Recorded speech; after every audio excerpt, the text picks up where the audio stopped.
Hindi ko talaga pagsasawaan na titigan at tanawin ang magandang simbahan ng Palapag, Northern Samar. Katabi nito ay ang makasaysayang old church ruins na sumasalamin sa tibay ng pananampalataya ng mga Palapagnons. At dito sa plaza naman ay makikita ang Heart Palapag na marker, isang makulay na palatandaan na masayahin ng mga Palapagnons.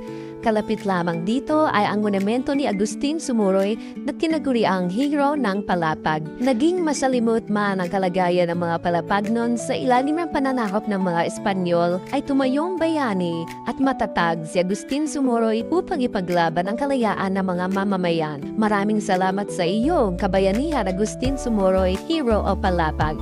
At dito rin sa plaza ay makikita ang monumento ng ating pambansang bayani na si Dr. Jose Rizal. Sa likod ng monumento ay makikita ang Palapag Gymnasium na itinayong muli pagkatapos ng pananalasa ng Bagyong Nona.